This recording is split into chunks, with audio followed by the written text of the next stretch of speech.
recent developments, Lebanon has reported that 23 people were killed and dozens more injured following intensified Israeli strikes across the country, marking the third day of significant military operations. Hezbollah has stated it fired a ballistic missile that successfully reached Tel Aviv for the first time, though it was intercepted before causing damage. The Israeli attacks targeted areas beyond Hezbollah's traditional strongholds, including the villages of Jaun and Maisra. In response, the Israeli military claimed to have struck 60 targets linked to Hezbollah's intelligence operations. According to their statements, these strikes targeted intelligence gathering tools, command centers, and other critical infrastructure used by Hezbollah to enhance its operational capabilities. The escalation in military activity reflects a significant uptick in hostilities as both sides engage in a complex and volatile conflict that continues to draw international attention. Meanwhile, Gaza's government media office announced that Israel returned 88 unidentified bodies to the Gaza Strip without any accompanying information regarding their identities. This action has been labeled inhuman and criminal by officials who highlighted Israel's refusal to disclose essential details such as names and ages. As a result, the Palestinian Ministry of Health has suspended the reception of these bodies, insisting that complete information is necessary for families to identify their loved ones. The Council on American Islamic Relations, a prominent U.S. Muslim civil rights and advocacy organization, is calling for the resignation of U.S. Secretary of State Antony Blinken. This demand comes after revelations that Blinken ignored assessments from U.S. government agencies indicating that Israel had blocked U.S. humanitarian aid to Gaza earlier this year.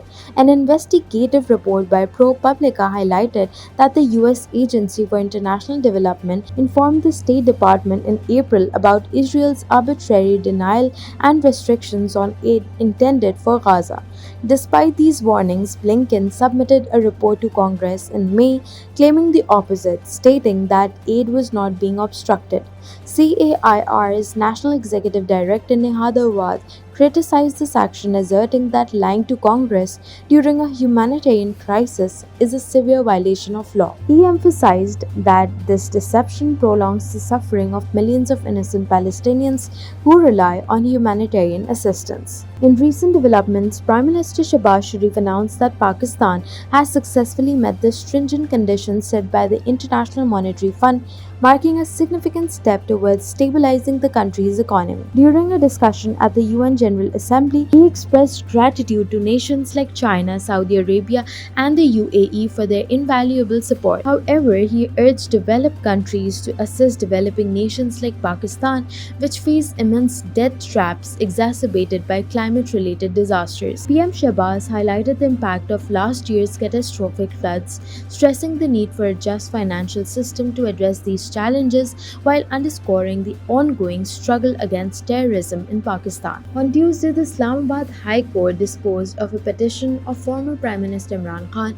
against his possible military trial. The government clarified that a court-martial is not currently planned and that any decision will follow proper procedures. During the hearing, Additional Attorney General Barrister Munawar Iqbal Dugal reassured the court that no decision has been made regarding Khan's military trial related to the May 9th incident. However, he noted that if such a decision is reached, legal protocols would be followed, including seeking permission from the relevant judicial magistrate. The court also asked for details about cases against Khan's wife, Bushra Bibi, issuing notices to several officials. The next hearing is scheduled for 27 September. The Asian Development Bank projected a moderate economic growth rate of 2.8% for Pakistan in fiscal year 2025, supported by the IMF-backed reform agenda. While inflation has declined, the ADB raised concerns over higher personal income tax rates and the potential slowdown in agricultural growth. Despite challenges, the report indicates a path toward improved economic stability